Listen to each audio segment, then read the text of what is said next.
Isang magandang araw po sa ating lahat. Welcome po sa aking channel, FeelKo, FeelMo. Tayo po ay nasa lesson 4 na po at ang ating pong topic is Batchim. Akin na po itong nabanggit po sa last part po ng lesson 3. Ito po yung last consonant po sa mga syllables po. So atin pa po siyang tatalakayin po dito sa lesson na ito. I hope ready na po ang inyong mga notebook at mga lapis po. So ang Batchim po, it comes from the word batchida. Batchida. So ang ibig sabihin po is to support or to hold up. Ibig sabihin po, sumasalo po, taga-suporta. So kung maalala nyo po, sila po yung nasa pinakailalim po ng mga consonants sa kanang vowel po. Sila po yung taga-suporta po.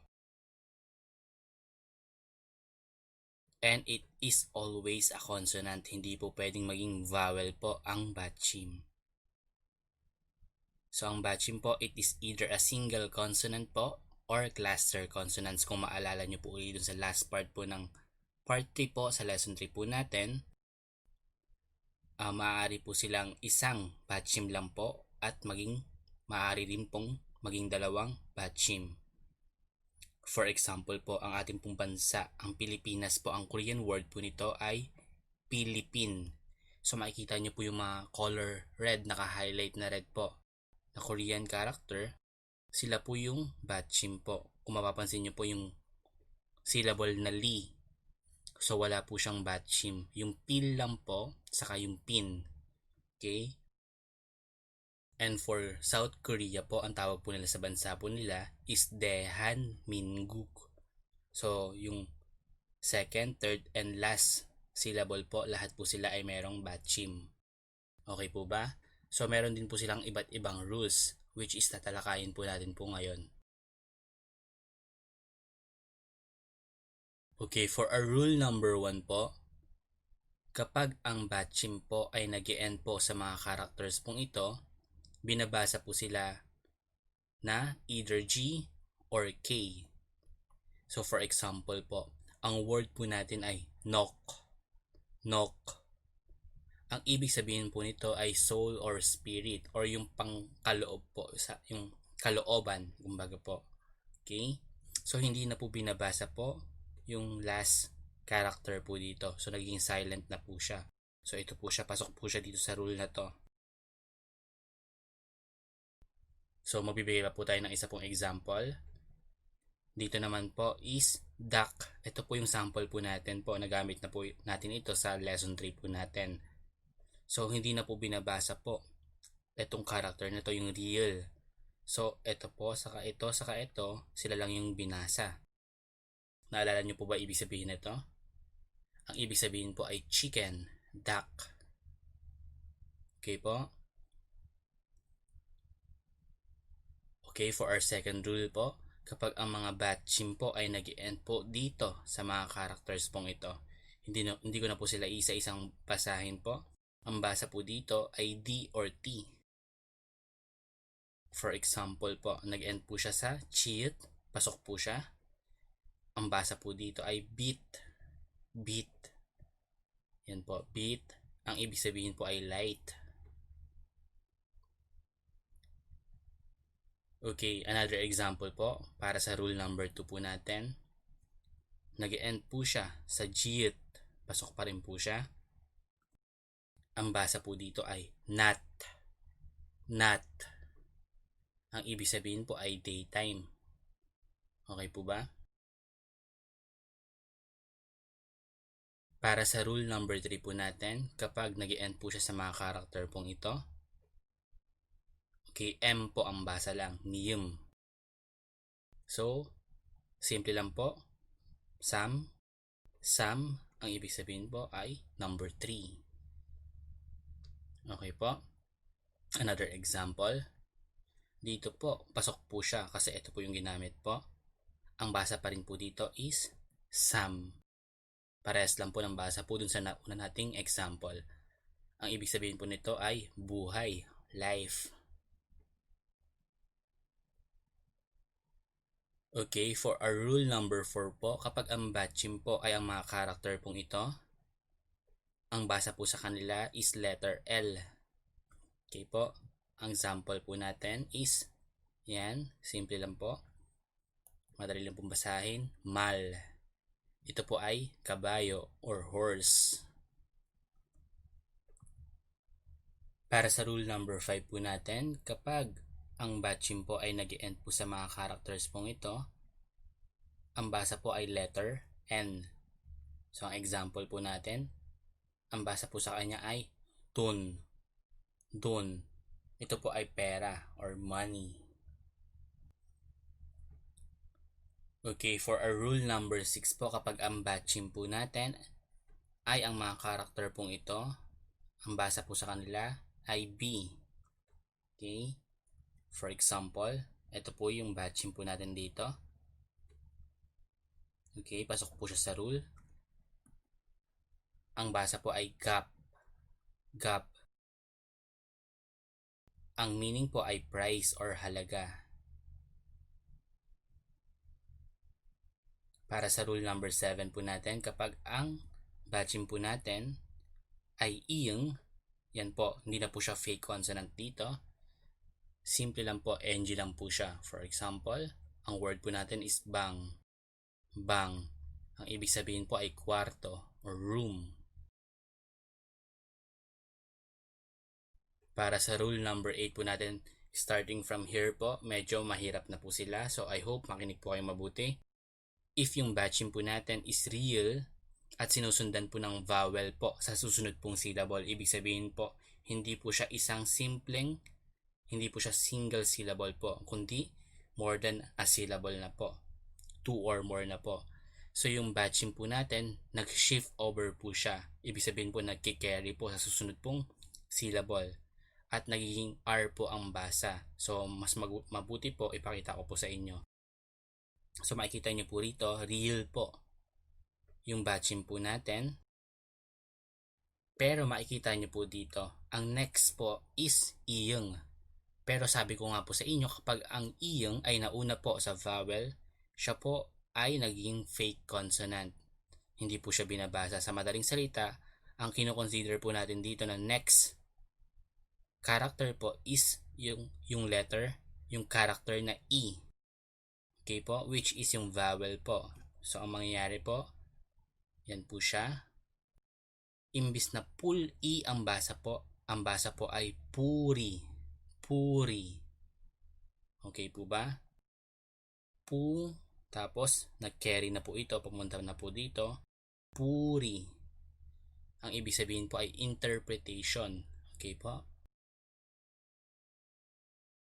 Para sa rule number 9 po natin, kapag ang Batchim ay nag-end po sa mga character pong ito at sinusundan po uli ng vowel po sa next syllable, ibig sabihin po, alalahanin po ninyo lagi, hindi po pwedeng vowel lagi kaagad. So, ibig sabihin po dito may iyang na naman na nauna po. So, nag-shift over po siya. Okay? So, ayun po ang example po natin. Ito po ulit yung fake consonant po natin, which is yung iyang. So, dito po, ang Batchim po natin is giyok. So, magki-carry over lang po siya. In which ang basa po is mogi. Mogi. Okay po? Ibig sabihin po, pagkain. Food or prey. Okay po ba? So, another example po. Para po doon, ang word po natin is, ito po. So, paano po siya babasahin? Fake consonant po again dito po sa next syllable po natin. Ito po yung Batchim natin. So, magki-carry over lang po siya dyan. Yan. Since dito po vowel po kaagad, and this one is fake consonant, magki-carry over lang po ito. Ang basa po is majayo. Majayo. Ang ibig sabihin po ay correct or tama. Okay? Madalas nyo po siyang maririnig. Lalo na kapag harapan po ang question and answer at tama po ang sagot po ninyo. Okay po. For our rule number 9, if Batchim is hit at sinusundan po ng vowel, it becomes silent. Ibig sabihin hindi po siya binabasa. For example, ito pong word pong ito. Yan, ang Batchim po natin is hit. So mawawala po siya, hindi po siya babasahin. And then fake consonant po again dito. Ito po ibig sabihin yung next vowel po natin, followed by a vowel. Yan po yung batchim. Mawawala po siya. So ang basa po is juwayo. So bakit po naging wa dito? Kapag binasa po siya ng mabilis, juayo, juayo, naging juwayo na po. Okay po ba? So ibig sabihin po, good or like, gusto. For our rule number 10, if batchim is iyong and followed by a vowel in the next syllable, the iyong does not shift over. Ibig sabihin hindi po siya nag-carry over, nag-i-stay lang po siya doon as a batchim. For example, yan po yung word po natin. So, ang next po is fake consonant. Hindi na naman po siya babasahin. So, sa madaling salita, vowel po yung next ng batchim po natin. So, mag-i-stay lang po siya doon. Walang carry over na mangyayari. Ang basa po is yungo. Yungo. Okay po. Ibig sabihin po, terminology. Okay? Para sa next rule po natin, if batchim is tiyut and followed by e. Okay? Ibig sabihin po, syllable na. It is pronounced as chi. Okay, for example, dito po, ang batchim natin, ito po. And then, ito yung sinasabing E, isang syllable.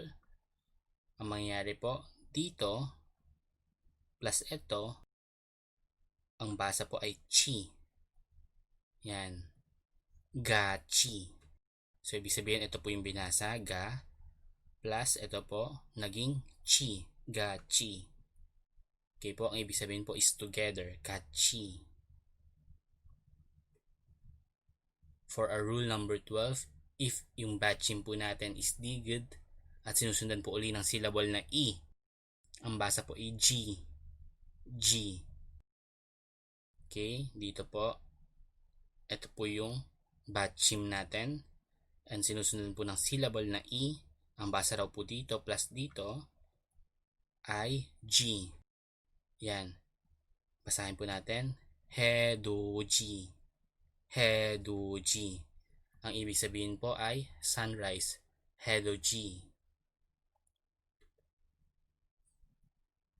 Para sa rule 13 po natin, kapag ang batchim na giyok at yung first character po sa next syllable na miyum, ang basa po dito is iyong saka miyum. So medyo mahirap na po parang intindihin. Makikita po natin sa word po dito.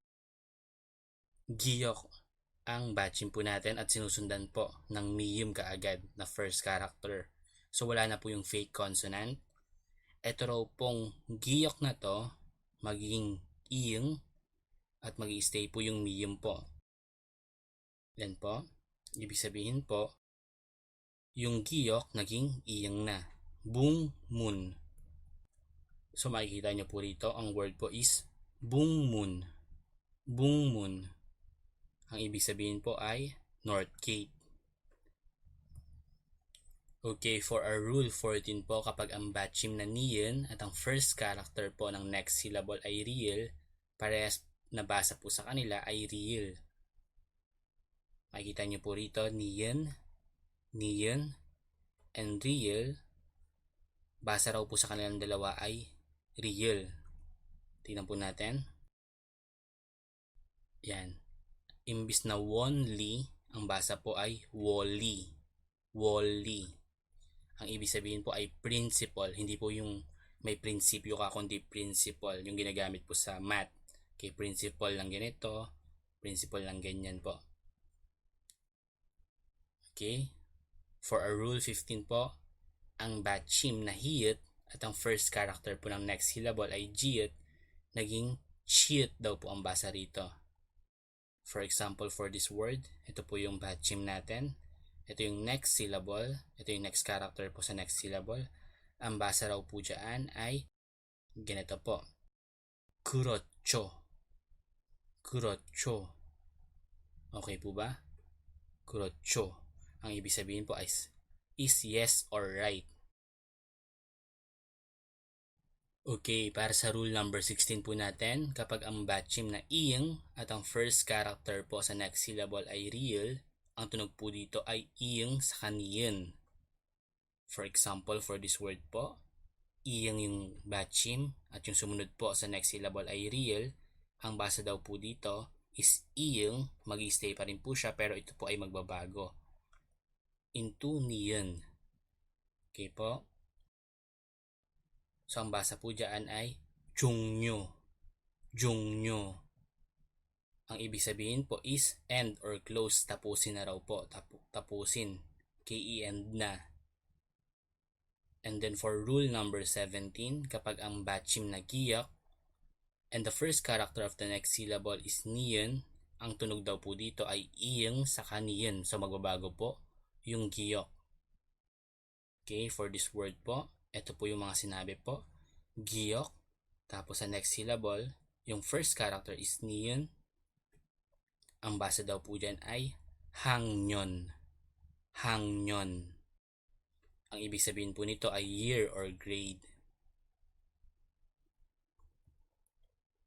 Para sa rule 18 po natin, kapag ang batchim na miyum at ang first character po sa next syllable ay real, ang tunog daw po nito ay miyum saka niyin. Ibig sabihin po yung next syllable po, yung first character, yun po yung magbabago po yung tunog. So para sa word po na to, yun po. Miyum, pasok po siya, and then real, magbabago daw po ang tunog nito into niyin.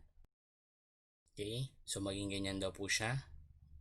Ang basa po hindi yung sulat. Ang basa po is shimni.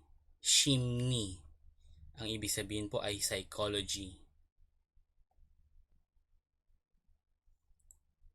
Okay, para sa rule 19 po natin, kapag ang batchim daw po na biyup or piyup at yung first character daw po ng next syllable is niyan or real, and biyup or piyup, yung batchim daw po natin na biyup saka piyup, ang magiging tunog po ay niyum. While yung niyan saka real, ang tunog daw po ay niyan. Ibig sabihin ito pong mga next syllable pong ito, mag-i-stay lang po sila sa tunog po nila. For example, sa word po natin ito,